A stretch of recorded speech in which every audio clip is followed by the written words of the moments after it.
We lost a lot of great experiences when Adobe discontinued their Flash player in January of this year. Now, sites like Newgrounds have the monstrous task of upheaving their entire legacy catalog into a playable state, and games without that luxury are basically unplayable in their current forms. And losing Flash also meant losing a lot of entries in the internet's favorite genre, which are shock sites and bait-and-switch games. People have been taking advantage of an internet newcomer's innocence ever since the computer was invented, when the CIA sent the Scary Maze game to Dwight Eisenhower. Games designed to look innocent, but quickly pull the rug from under you with something scary or traumatizing or a staple of the early internet. And no game of this type was more widespread back in the day than the infamous Can Your Pet. Can Your Pet is a subversion of the virtual pet genre, where the ending is your pet getting killed and canned, hence the name. It's fairly simplistic, without much in terms of gameplay, but come on, no one's playing this for the gameplay. It got popular solely off of people sharing it with others hoping to get a shock out of them, and it must have worked, as it's one of the most popular bait-and-switch games to come out of this era. The game is extremely recognizable from anyone online in the early 2010s, or I guess just Markiplier fans. But not many people know about the guy behind the game, why he made it in the first place, and what he's been up to ever since its initial spike in popularity. And that's what I'm gonna uncover today, as we look into the backstory and the unknown post-viral history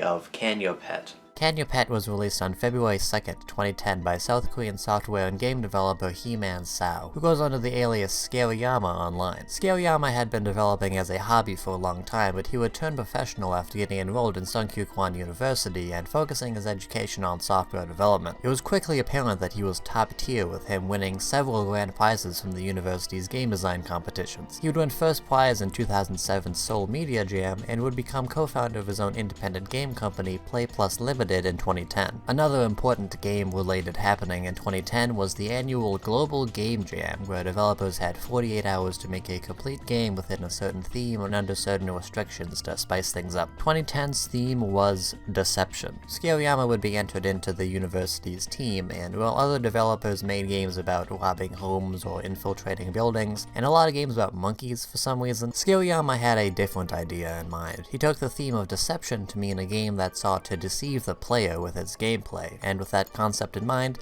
everything fell into place for him to make the game we know today. The game was released that February, and while records of the Jam's winners are hard to find, it's easy to assume that it ranked well, but no real press was made about it. The game's original hosting site is actually partnered with the Korean Food for the Hungry International, a non-profit religious organization started in 1990 fighting to feed the hungry across the world. It isn't related to the meat industry like you would expect, but all the profits from this site is said to go to this company, which is a great use of the platform this game had. Its popularity would remain moderate for about a month, but a week into March, Scareyama started to get more messages about the game, mostly from angry children. As it turned out, the game had been published to Congregate, a popular Flash game hosting site similar to Newgrounds. It had close to 300,000 plays when he found it, and today it's at just over 3 million. It was one of the top played games of the week of its release, but its relevance would once again slowly die out after a few months. Its final surge in popularity would come in 2013 when PewDiePie made a Let's Play showcasing it. There were probably videos about it before him, but come on, it's PewDiePie. He's the reason anything gets popular. Just look at Flappy Bird or racism. This video started a trend, and Can Your Pet became one of the quintessential early one-off Let's Play games. Reactions to twist endings always rack up millions of views, and games like this always make great thumbnail faces. The game was definitely popular before, but the PewDiePie video was where a majority of the general audience found out about the game, as evidence in this low-quality Know Your Meme page. Huh. I didn't know there was a mobile version. Wait, why is there an advert on a Know Your Meme page? I'm sure whoever added this has no idea how Know Your Meme is supposed to... Oh. Oh no.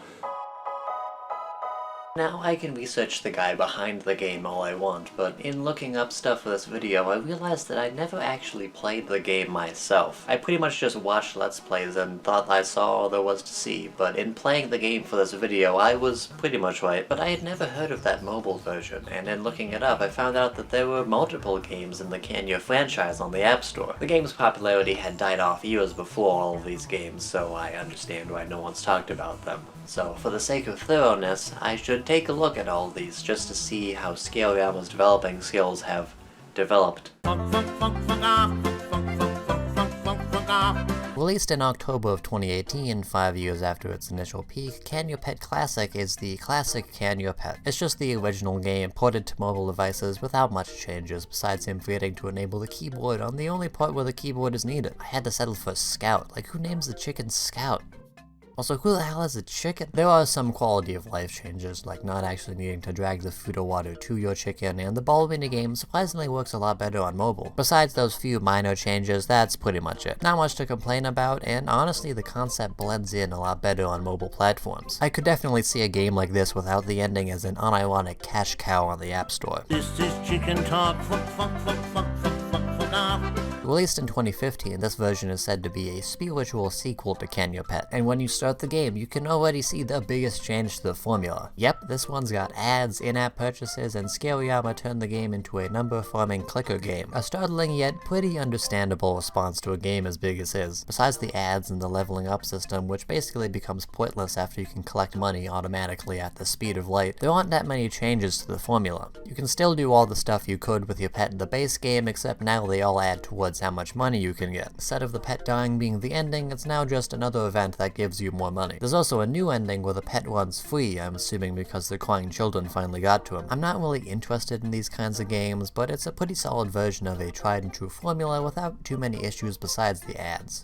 Also, the keyboard still doesn't work. Big horses eye to granny, 'twas the chicken said it first. Can Your Lemon is exactly the same as Can Your Pet Returns, but made a year earlier. Thankfully, the keyboard works this time. But yeah, besides it being a lemon instead of a chicken, everything is pretty much the same. Although this one introduces the new mechanics, like the upgrade system and the clicker stuff, a lot more naturally than in the official Can Your version, which is strange because, again, it came out before that version. I'd probably recommend Can Your Lemon over the other version simply because of those differences, but the changes are few and don't really improve or ruin the game in any meaningful way. I never had the chicken that caused so much strife. This one was released in 2016, and I feel like at this point he's just making games and then adding the chicken to them because he knows it gets him plays. This one's a falling block game where you avoid them as they fall and drill them to gain points, along with prizes and power-ups also falling occasionally. The controls are kinda stiff, and using a slider to move instead of just buttons is a confusing choice. It's a pretty acceptable game, but probably not one I'd come back to. Also, this game's got some unlockable characters after you complete certain objectives.